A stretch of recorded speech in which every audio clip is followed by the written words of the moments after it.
The following is a sermon from Grace City Church in Denver, Colorado. Grace City exists to make and mature disciples of Jesus Christ. For more info, visit gracecitydenver.com. Today's message will be from Psalm 55. Give ear to my prayer, O God, and hide not yourself from my plea for mercy. Attend to me and answer me. I am restless in my complaint, and I moan, because of the noise of the enemy, because of the oppression of the wicked. For they drop trouble upon me, and in anger they bear a grudge against me. My heart is in anguish within me. The terrors of death have fallen upon me. Fear and trembling come upon me, and horror overwhelms me. And I say, oh, that I had wings like a dove, I would fly away and be at rest.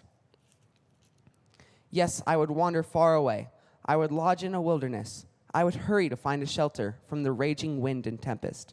Destroy, O Lord, divide their tongues, for I see violence and strife in the city. Day and night they go around it on its walls, and iniquity and trouble are within it. Ruin is in its midst. Oppression and fraud do not depart from its marketplace. For it is not an enemy who taunts me, then I could bear it. It is not an adversary who deals insolently with me, then I could hide from him. But as you, a man, my equal, my companion, my familiar friend, we used to take sweet counsel together. Within God's house we walked in the throng. Let death steal over them. Let them go down to Sheol alive. For evil is in their dwelling place and in their heart. But I call to God, and the Lord will save me. Evening and morning and at noon I utter my complaint and moan, and he hears my voice. He redeems my soul in safety from the battle that I wage. For many are arrayed against me. God will give ear and humble them, he who is enthroned from of old, because they do not change and do not fear God.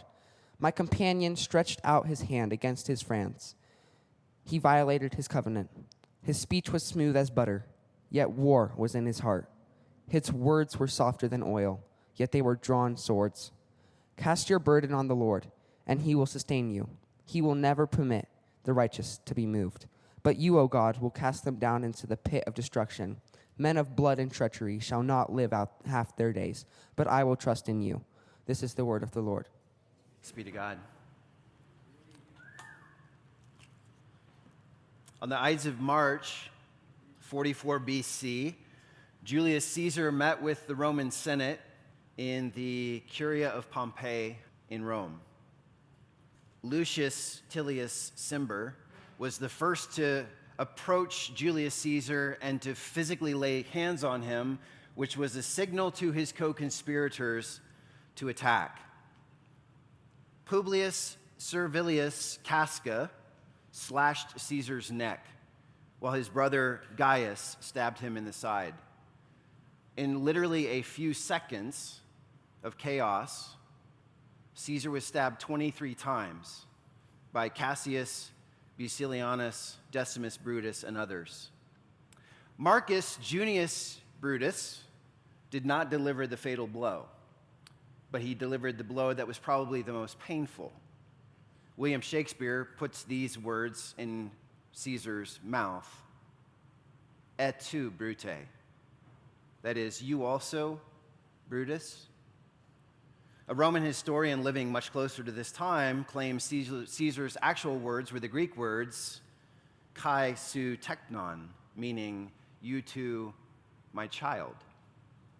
You see, Brutus was the son of Caesar's lover, Servilia, and for many years he actually grew up in Caesar's household. Years later, when he moved out, Brutus sided with an enemy of Caesar, Pompey, but Caesar pardoned him and even promoted him, giving him a governorship in northern Italy and eventually making him a praetor, which is one office shy of consul in the Roman Senate. Julius Caesar, time and again, was merciful and kind to Brutus, yet Brutus betrayed him, plotted his assassination, and literally stabbed him in the back. And that brings us to Psalm 55, where David describes an incredibly and unique challenging situation. He describes his personal response or reaction to that situation and he shares what he's asking God to do. So point 1, treachery. This isn't a psalm about wickedness in general. There are lots of those. This is a psalm about deception and disloyalty. It's about the violation of trust. That's why I'm using the word treachery here. It's about betrayal. Now, verse 3, in kind of a generic sense, references the noise of the enemy and the oppression of the wicked. David, the psalmist, goes on to say, they, his enemies, drop trouble upon me, and in anger they bear a grudge against me. Verses 9 through 11, notice he says, I see violence and strife in the city. Day and night they go around it on its walls, and iniquity and trouble are within it. Ruin is in its midst. Oppression and fraud do not depart the marketplace. I want you to look closer at those 3 pairs of crime for just a moment. Violence and strife, iniquity and trouble, oppression and fraud. I read this and I thought, it sounds like David's walking around a modern American city. He's like, everywhere I look, violent crime seems to be on the rise. He's saying people are committed to doing evil and mischief, which the idea of mischief or trouble is they're just going around just messing with things.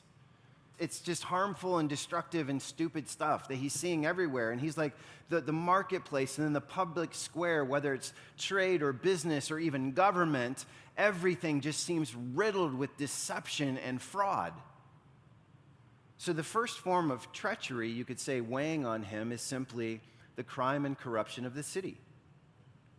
And I'm sure many of you feel this same weight to some degree.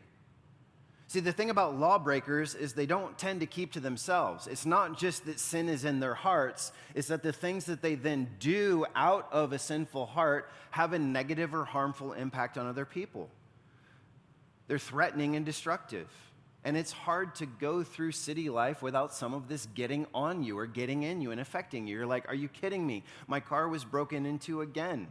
Someone threw a rock through the window again. Someone tried to light the building on fire again. Someone threatened to beat me up just for looking at them.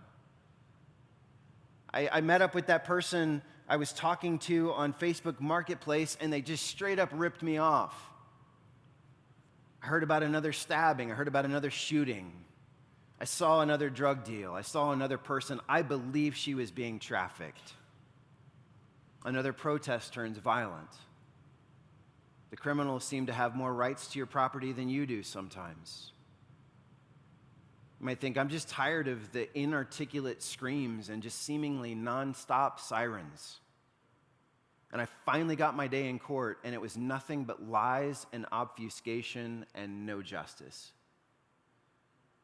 You ever just think, enough? Like, I hate all of this. It's exhausting. I just want a little peace and quiet and safety. I just want to be left alone. I don't want bad for other people. I just want to be able to live my life. And my point is, here's the first treachery that he's describing. He's basically saying, God, the city was created as a place of refuge, of safety, and it's nothing but a place of more danger, more chaos, when it should have been a place of order. It should have been a place of justice, but it's a place of corruption. It should have been a place of opportunity, and it is for some. And he's wrestling with the Lord and saying, this weighs heavily on my heart. And he's talking about Jerusalem, like the city of God, in a sense.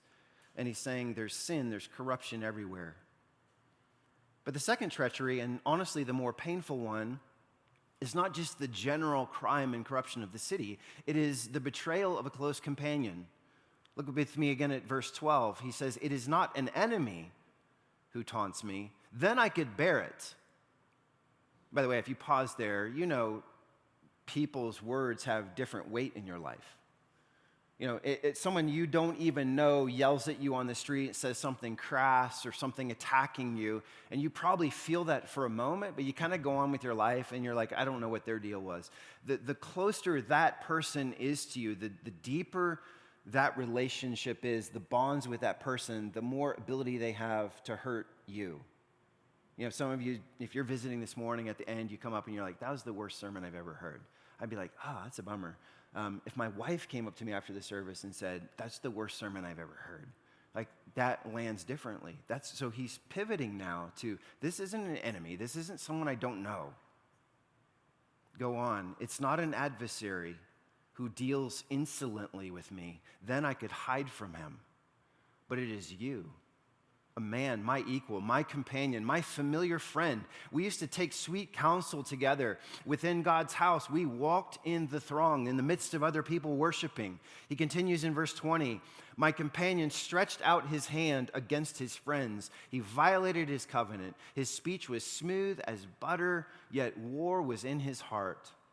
His words were softer than oil, yet they were drawn swords. And many of you can relate because it wasn't an enemy who slandered you. It was your best friend. It wasn't an enemy who cheated you. It was a business partner. It wasn't an enemy who undermined you. It was a church leader. It wasn't an enemy who abused you. It was a family member. It wasn't an enemy who cheated on you. It was a spouse. It wasn't an enemy who falsely accused you. It was your closest companion. And maybe, like with David's friend, you think their speech was so kind, so convincing. Like, you ever been flattered and you look back and you're like, they weren't nice. They were setting me up that whole time.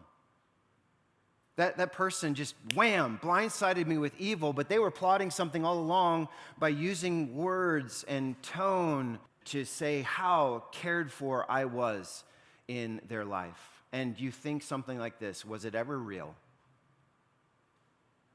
Did that friend ever really care about me? Or was she just getting close to me to understand my backstory, to learn my mistakes, my tendency, my triggers, so that she could use them all against me? Did that partner ever really want to build a business with me? Or was I just the source of startup capital? And I had a client base, and I already had an S-corp. And the moment we got up and running together, they changed the locks on the office and the storage unit and cleaned out the bank. Did that spouse ever really want me? Or was I just a placeholder while we paid off some school debt and started careers and started a family, but was always open to the possibility that someone better may come along, and they would run to that? Did other church leaders ever really want to do ministry with me? Or was it all along just a planned takeover of an existing congregation with a good reputation and thriving ministries and a beautiful facility and lots of working capital in the bank? And if you're tensing up while I say stuff like this, maybe it's because you get it. You've been there, or you are there now. And you know there's a different kind of just a drawing in of, this isn't just the stuff out there, God. I see that the city is a mess because people have rejected you. This is someone who got very, very close to me. And my question is, have you ever been betrayed by someone that you trusted? Have you ever looked around and felt like dishonesty, corruption, and hostility are just everywhere? You're like, I'm turning away from it to the safe place, and the safe place isn't safe either. And what does that do to your soul? And how do you even start talking to God at a time like that? That's what this psalm is about. That's how relevant this is. So let's keep going. I want you to do a quick survey with me of David's responses. So you understand what's going on. He's like, the stuff is out there. I retreat to my friendships and my companionships, and we're together, and I get stabbed in the back. And this may be a reference to Ahithophel, who was one of his most trusted advisors, who came alongside his son Absalom, and together they tried to overthrow the father and the friend. But this is how he's reacting. Verse 2, he says, I am restless in my complaint and I moan, which he repeats in verse 17. Verses 4 and 5, he says, my heart is in anguish within me. The terrors of death have fallen upon me. Fear and trembling come upon me, and horror overwhelms me. Verse 6, oh, that I had wings like a dove. I would fly away and be at rest. Yes, I would wander far away. I would lodge in the wilderness. I would hurry to find a shelter from the raging wind and tempest. And I would say if treachery is David's circumstance, then trembling is his primary response. I want you to notice David is not mildly irritated. He is emotionally overwhelmed. His visceral reaction to corruption and betrayal is complex. What I mean is he's not just devastated, he's terrified. And he's not just terrified, he's angry. And he's not just angry, he's like, I just want to get away from all of it. And again, I want you to note that it's bad enough when the violence, the deception, the corruption are all out there. But how does it feel when you find out the enemy sat at your table and ate your barbecue and watched college football on your TV? See, it's one thing, and we understand, it's like, of course I'm hated by people who hate God, who hate my faith, who hate my morals, my ethics. But I understand it. But it breaks us to be betrayed by family members, friends, church community, coworkers, neighbors, or even a husband or wife. And if you've ever experienced something like that, I assure you, you understand what I mean by the word tremble. Go back to verse 4. When he describes his heart being in anguish, do you know that's the Hebrew word that's used of the pain of childbearing? So if you've suffered betrayal, something is going on in here. There's a turmoil. There's an excruciating. You're like, nothing physical is happening to me, yet I'm experiencing excruciating pain and turmoil in my inner person. I can't even pinpoint where this is. And yet that is what I feel, and David feels this. He's crying out to God in anguish. Verse 6, that word fear is, we would probably use the word anxiety. It's a panic attack. So you wake up in the middle of the night and you're like, I know this isn't rational. I can tell myself it's not rational, but I still feel it. And I'm paralyzed by the emotional distress of what's going on in the city and how dangerous it is. And everywhere I turn, there's corruption and deception and violence, and then I get betrayed. And then trembling and horror in the next verse are actually two different words that refer to the involuntary, like trembling, shaking, shuddering. I'm not like the paragon of suffering, but I've been betrayed a few times, and I can tell you there is I can't stop shaking. I can't stop for hours shaking. Not shaking with revenge, but just shaking with this mix of fear and frustration and God, how do I even talk to you at a time like this? Understand, fear and frustration are not the antithesis to faith. I think some of you have the assumption that if I believe God, I will never get this out of sorts with my emotions. I'll never feel that depth of anxiety. I'll never have a panic attack. I'll never be paralyzed by something that's like, I know I should move forward and do this. God's calling me to do this. I can't do that right now. Fear and frustration are not the opposite of faith. It's not that if you just trust God enough, it's like, oh, wow, that's amazing. All the fear went away. Now I go out in the city and everything's fine, and this person backstabbed me, and it's great. I can just look them in the eyes and feel nothing. That is not the case. You may know all the right theological answers in your head and still be completely overwhelmed by corruption and betrayal. And you may even find yourself going where David goes in his thoughts and prayers. And if you're like, well, where's that? I want you to notice that not only is he trembling in fear, which is a lot of the focus of this psalm, he's also trembling in fury. Verse 9 again, destroy, O Lord, divide their tongues. He's saying again, maybe with Ahithophel and his own son Absalom, do like what you did back at the Tower of Babel, Lord. Just give one of them a different language so they can't even communicate to continue to plot betrayal against me. Verse 15, let death steal over them. Let them go down to Sheol alive, for evil is their dwelling place and in their heart. And this is something like Korah's rebellion. You know, Moses and Aaron, they're going through the desert, and there's this this rebellious group, and the ground just opens and swallows them, and they go down alive. He's like, would you please, God, do something like that? Then 23, cast them into the pit of destruction. Men of blood and treachery shall not live out half their days. That's fury. He's a very wounded man, speaking out of a place of pain. He's not resolving it all on his own, going to therapy, like this is no time to talk to God, got to work my stuff out.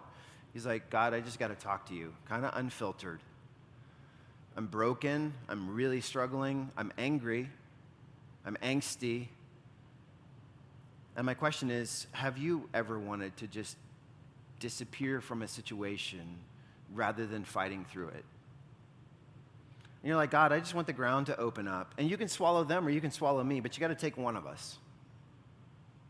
And that's not an exaggeration of knowing, like, I shouldn't kill someone, I shouldn't hate someone in my heart, but Lord, this betrayal is so severe, I just want you to take me or take them. Have you ever felt this complex emotional reaction where you can't even distinguish between, now, is this fear or is this frustration or this is fury? Because I'm experiencing this anxiety side of things, and then I'm like, I'm also angry, and I know I'm angsty, and it's just a mess, God. How do you pray at a time like that? Well, what does David model for us? Beginning in verse 1. Give ear to my prayer, O God, and hide not yourself from my plea for mercy. Attend to me and answer me. Now, I want you to notice from the start, he's like, God, I'm going to start talking. Again, I'm not waiting until I got it all sorted out, figured out, I feel better about things, the situation improved itself. He's like, I'm just going to talk, and you know what I need. The word mercy can mean mercy. It can mean I need undeserved favor here. I'm not asking for something that I deserve. I'm just asking for something that I need. And then the balance of his prayer actually begins in verse 16, where he starts, but I call to God, and the Lord will save me. Evening and morning and at noon, I utter my complaint and moan, and he hears my voice. He redeems my soul in safety from the battle that I wage. For many are arrayed against me. God will give ear and humble them, he who is enthroned from of old, because they do not change and they do not fear God. I love that. I'm stopping 3 times to complain and just moan, maybe even inarticulately. I love that the New Testament tells you, like, God has given you the gift of the Spirit where, like, when you're groaning even without words, the Spirit knows how to listen to that and go and intercede and say, Father, not that the Father doesn't also know you, but Father, your son, your daughter is hurting, really struggling. And that complaint, that moaning, is because of this, and this is how they're processing it. God hears even those prayers. But he goes on, and there's a shift in 22 where he says, cast your burden on the Lord, and he will sustain you. He will never permit the righteous to be moved. And he concludes with, but I will trust in you. So I could summarize all of this. You've got the treachery is the situation, the trembling is his response, but then he's in prayer saying, I've got to trust is the key word, trust. God, I trust you to hear my cry as wrong as it's coming out right now, as inarticulately as I'm expressing the frustration and the pain and the fear that I have. I'm crying. I trust that you're paying attention. And I trust you, he's saying, to humble and to ultimately destroy the wicked. I trust you to do that. Again, what he's saying by saying, I trust you to do that, is he's saying, I let go of revenge. It's not me getting back at the people who hurt me. It's not me, well, you betray me, then I'll betray you. I'll go public with the information before you have an opportunity. I'll get my story out first. It's God, I trust you to do justly by me with them. You've been enthroned from the foundation of the world. But then he goes on, Lord, I trust you to save me. But what he's saying is in the end, in an ultimate sense, I trust you to rescue me. Again, this, like last week's psalm, he's writing in the middle of it. He's not come out the other side. He's not now looking back and saying, what a good God we serve. Look at how he rescued me. He's right in the thick of things. And he's saying, God, I know you will save me in an ultimate sense, but this is important. He says, and I trust you to sustain me in the meantime. And I think that last part is so important for where you and I live every day. Trusting God does not mean your fears and frustrations are just magically and immediately vanquished. Wow, I must have a lot of faith because I feel 100% better today after that panic attack last night. You know, it almost never works that way, but I want you to hear this. Trust is not the absence of fear. Trust is a decision about who carries your fear. Let me say that again. Trust is not the absence of fear. It is a decision about who you let carry your fear. Look at this. He says, cast your burden. And that word burden is not like, he's not having you picture just a physical object that you're carrying. That word is literally your source of anxiety. He's saying, cast your source of anxiety on the Lord, and he will sustain you. Not immediately rescue you, not give you all the answers to the questions that you've been asking, not right every wrong right now, not make everything sad come untrue right now. Sustain. Is sustain a good enough word for you? He'll sustain me. It means to support or to provide for. We want everything fixed right now. I want the corruption, the deception, the lying, the cheating, the mayhem. I just want it all gone. And God says, yeah, well, I'll strengthen you to support you as you walk through a society that's full of corruption and deception and fraud. See, sometimes God's answer is not deliverance from the burden. It is strength to bear up under the burden. You want it to go away. You want the city to just be safe and prosperous and fun. God wants to sustain you in the city. You want your closest companions to never turn on you. God wants to sustain you when they do.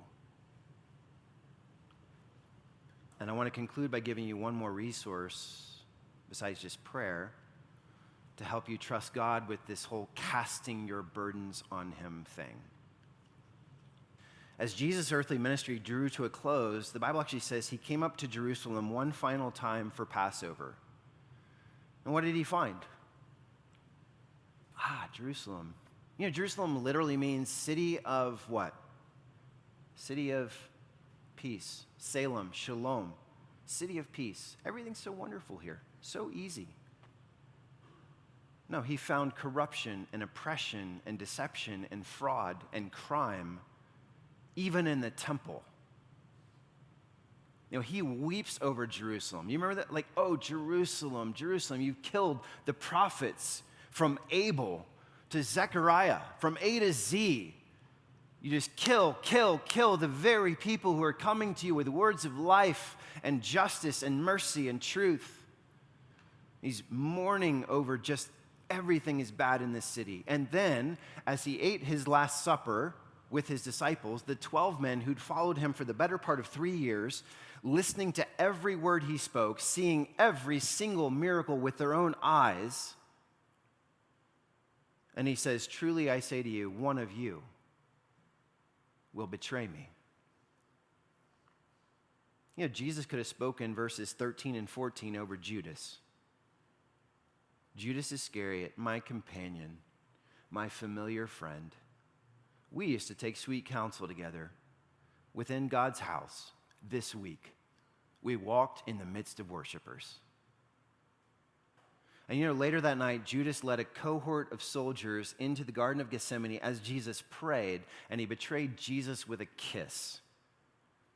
Smooth as butter, this psalm says, yet war was in his heart. Softer than oil, yet they were drawn swords. And my point in this is, you do not have a God who is afar off looking down on you.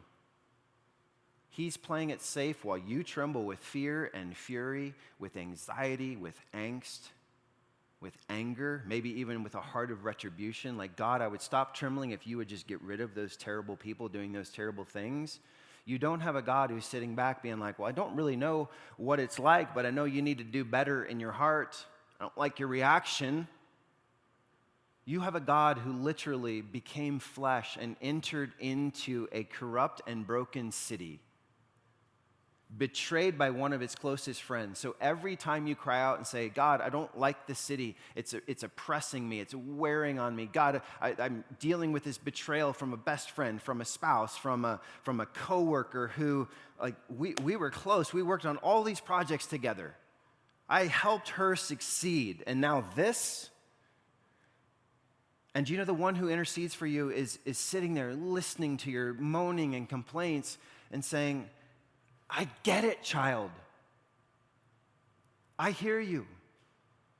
I literally empathize with you. I feel what you're feeling because I've been through it just like you did.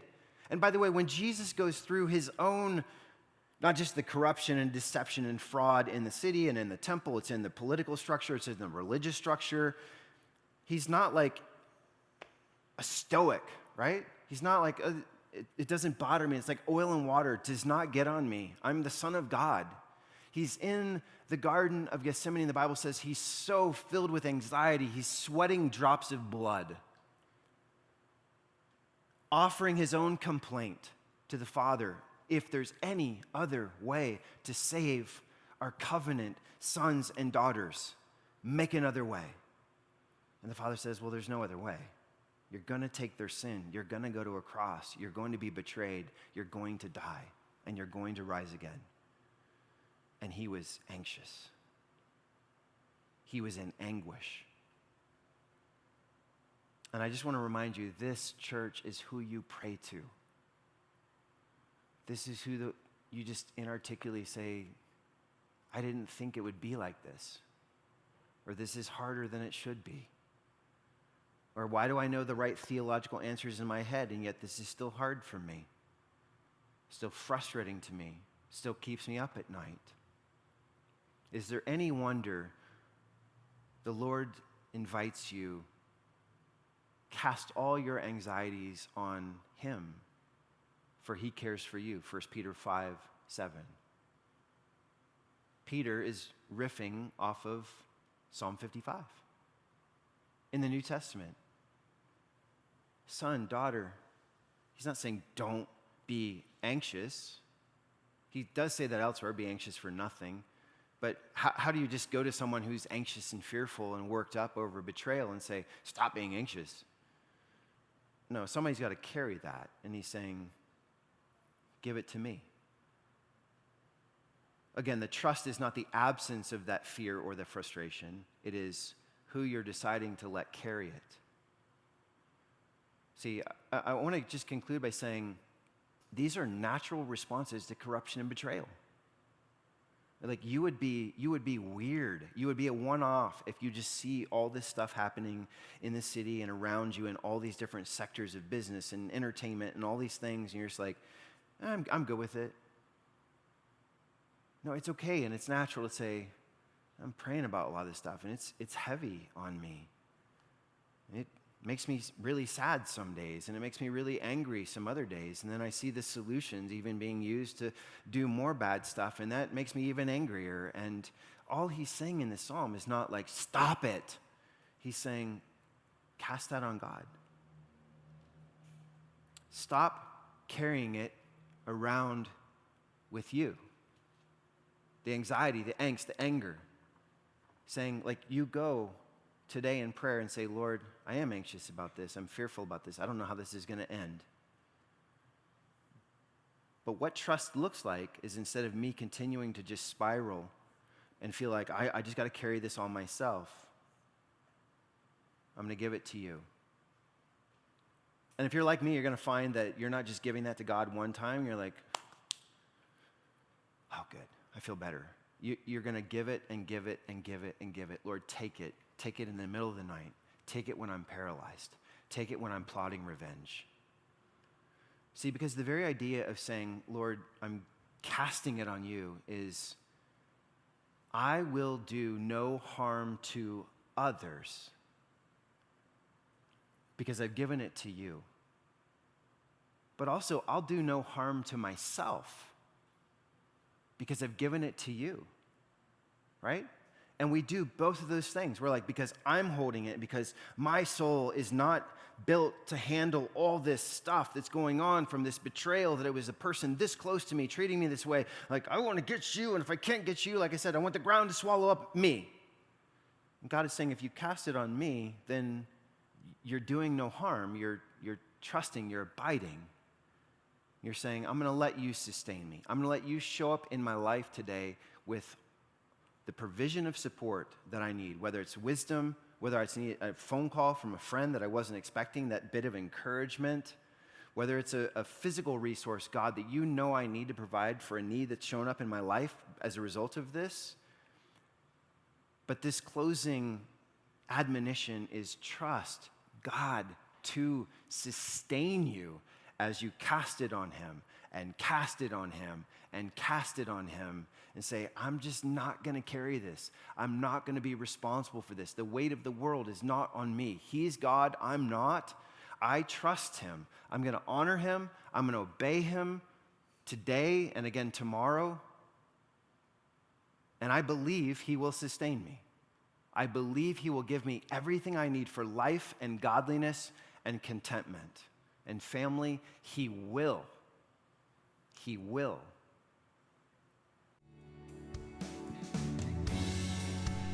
You just listened to a recording of a sermon from Grace City Church in Denver, Colorado. We hope you can join us in person soon. Thanks for listening. The Lord bless you and keep you. Amen.